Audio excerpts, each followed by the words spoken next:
ভালোবাসার সুন্দর সুন্দর গল্প পেতে চাইলে আমাদের চ্যানেলটি সাবস্ক্রাইব করে পাশে বেল আইকনে ক্লিক করুন, যাতে পরবর্তী ভিডিওর নোটিফিকেশন খুব দ্রুত আপনার কাছে পৌঁছে যায়। ও হচ্ছে আমার বডিগার্ড। কি বলছিস? এত সুন্দর হ্যান্ডসাম ছেলে কিনা তোর বডিগার্ড? এই কথা বলেই সবাই হাসা শুরু করলো। আকাশ দাঁড়িয়ে আছে কিন্তু কিছুই বলছে না। আর কি বা বলবে সে?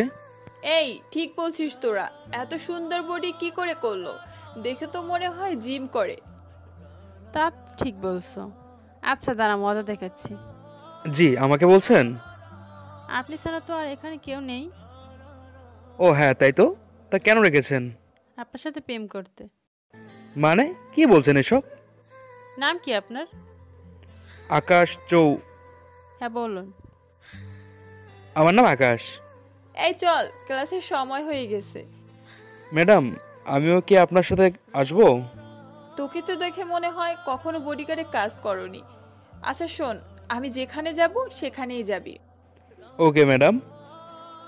এই চল তোরা ক্লাসে যাই। সবাই হ্যাঁ চল, নয়তো দেরি হয়ে যাবে। এরপর সাজ ও তার বান্ধবী ক্লাসরুমে ঢুকে গেল। আমি রুমে ঢুকে গেলাম আর সাথে সাথে ক্লাসের সবাই আমাকে স্যার মনে করে সালাম দিল। দেখুন, আপনারা ভুল করছেন, আমি একজন বডিগার্ড। সবাই ওহ, আমরা ভেবেছিলাম নতুন স্যার। একটু পর স্যার ক্লাসে আসলো, সাথে সাথে সবাই সালাম দিয়ে বসে গেল। আমি পাশে দাঁড়িয়ে আছি।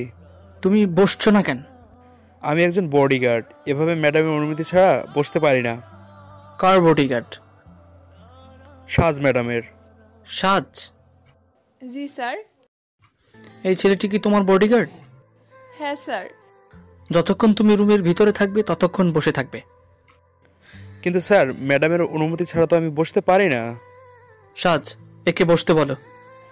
এই যে তাড়াতাড়ি বসুন। Okay madam. এই বলে বসে পড়ি আর ক্লাসে মনোযোগ দিতেছি। কিন্তু স্যার যা পড়াচ্ছেন এই সব কিছুই আমি পারি। স্যার পড়া শেষ করে চলে গেলেন।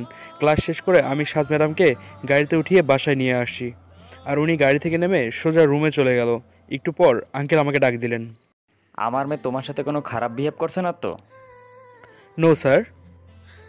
আচ্ছা সাজ, আজকে আর কোথাও বের হবে না, এখন তোমার ছুটি। আচ্ছা স্যার, আমি তাহলে এখন আসি। আচ্ছা ঠিক আছে। আকাশ বাড়ি থেকে বের হতেই গাড়ির জন্য ফোন করে আর গাড়ি ঠিক আগের জায়গায় এসে দাঁড়িয়েছে যেখানে তারা আকাশকে নামিয়ে নিয়েছিল। আকাশ একটু হেঁটে গাড়িতে গিয়ে বসে আর আকাশের আব্বুর অফিসে চলে যায়। কারোর সাথে কোনো কথা না বলে আকাশ তার কেবিনে চলে যায়। একটু পর শাহজাহান চৌধুরী তার আকাশের কেবিনে এসে দেখে আকাশ বসে আছে। কেমন আছো আকাশ? এই তো আব্বু, ভালো আছি। কখন এলে তুমি? এই মাত্র। আব্বুর সাথে দেখি তানু এসেছে, মানে আমার পিএ। তানু, তুমি বিকেলের মিটিংয়ের ব্যাপারে আকাশকে সাহায্য করো। Okay sir. আমি তানুকে আমার লাঞ্চের ব্যবস্থা করতে বললাম। তানু চলে গেল এবং কিছুক্ষণ পর খাবার নিয়ে এলো।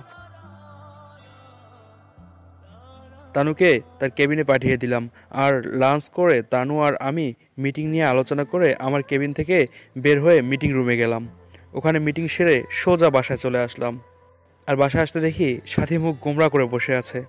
কি রে, তোর মুখ এমন বাংলার পাঁচ হয়ে আছে কেন? তোর সাথে আমার কোনো কথা নাই। আমার অপরাধটা কি? তুই এখন আর আমাকে সময় দিস না, কোথাও ঘুরতে নিয়ে যাস না। সময় পাই না, কি করব আমি? হ্যাঁ আসছে, আমার সময় এলো। আচ্ছা ঠিক আছে, কাল সময় পেলে তোকে অবশ্যই নিয়ে যাব। এখন তো খেতে চল। আচ্ছা তুই যা, আমি আসছি। ওকে। এরপর রাতে ডিনার করে ঘুমিয়ে পড়লাম। সকালে ঘুম থেকে উঠে ফ্রেশ হয়ে সাজদের বাসার দিকে রওনা দিলাম। ভাবতে হাসি পায়, যেখানে সবসময় আমি সিকিউরিটি নিয়ে ঘুরি, আজ সেখানে আমি আরেকজনের সিকিউরিটি। আপনাদের সাথে কথা বলতে বলতে সাজদের বাসার কাছাকাছি চলে এসেছি। গাড়ি থেকে নেমে একটু হেঁটে শরীফ আহমেদের বাসার ভিতরে ঢুকে গেলাম। Good morning sir. Good morning. তুমি কি বাসে করে আসো না ট্যাক্সিতে করে আসো? দুটোই। তাহলে আজ থেকে তোমাকে একটা গাড়ি দেওয়া হবে, ওই গাড়ি করে তুমি যাবে আর আসবে।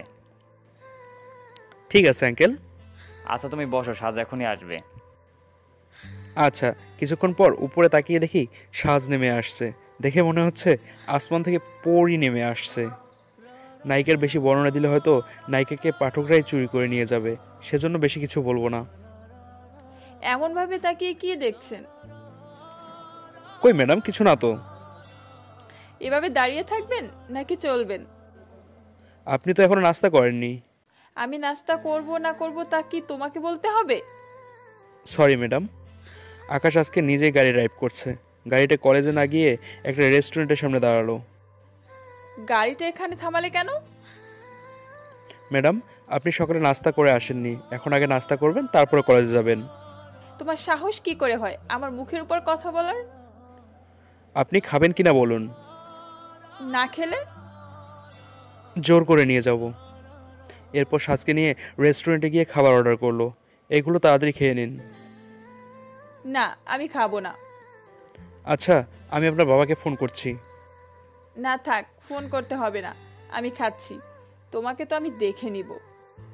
সব সময় তো আপনার সাথেই থাকি। গাড়ি থেকে নেমে সাজ ওর ক্লাসের দিকে চলে গেল।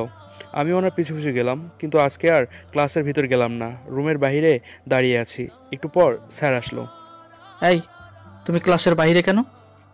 স্যার, আমি তো স্টুডেন্ট না। স্টুডেন্ট হও আর যাই হও, গিয়ে ক্লাসে গিয়ে বসো। কিন্তু স্যার। কোনো কিন্তু নয়, যাও গিয়ে বসে পড়ো। এরপর আকাশ বসে পড়ে আর স্যারের কথা শুনতে থাকে। আজকে স্যার হিসাব বিজ্ঞানের কার্যপত্র করাচ্ছে, তাও অনেক কঠিন অঙ্ক করাচ্ছে। অনেকেই তো অঙ্ক করতে নাজেহাল অবস্থা। স্যার হিসাবের জালে সবাইকে গুলিয়ে ফেলছেন। স্যার অঙ্ক করাচ্ছে, কিন্তু কেউ কোনো প্রশ্নের ঠিকমতো উত্তর দিতে পারছে না।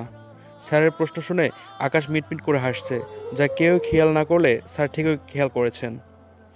আর আকাশকে দাঁড় করালেন আর প্রশ্ন করতে লাগলেন।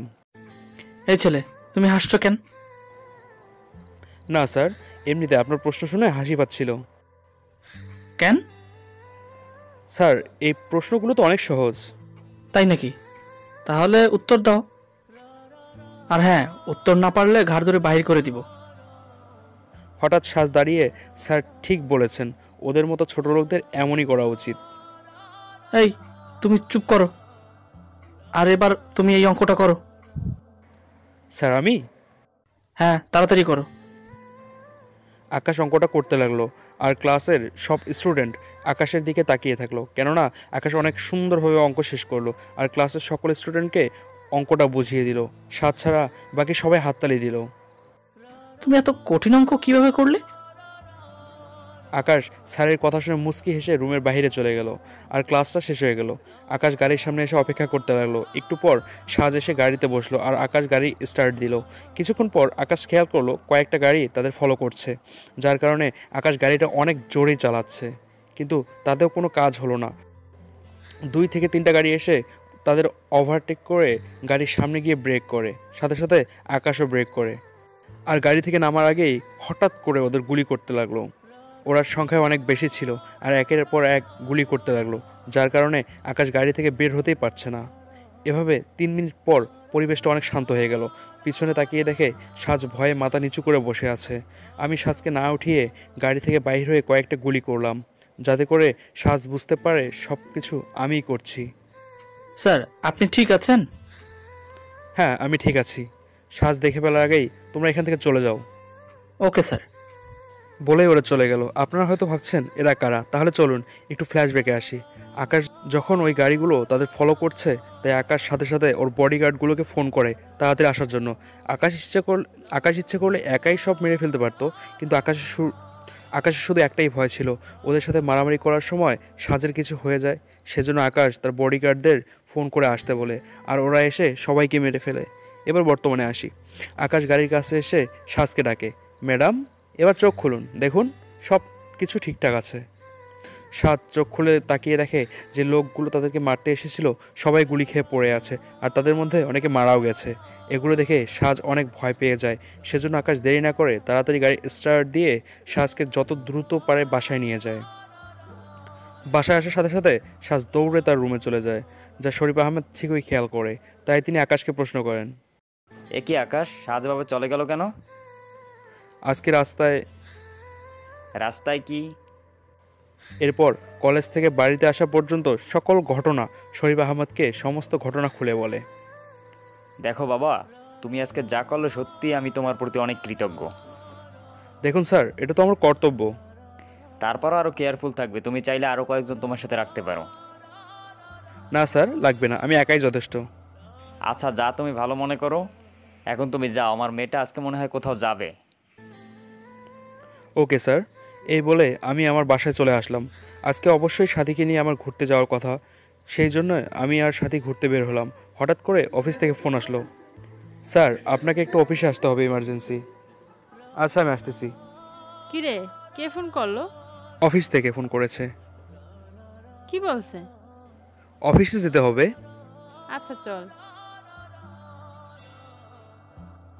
ইউটিউবের সাথে সাথে ফেসবুকে আমার সাথে কানেক্ট থাকতে চাইলে আমার ফেসবুক পেজের লিংক ডিসক্রিপশনে দেওয়া আছে, পেজে লাইক দিয়ে সাথে থাকুন।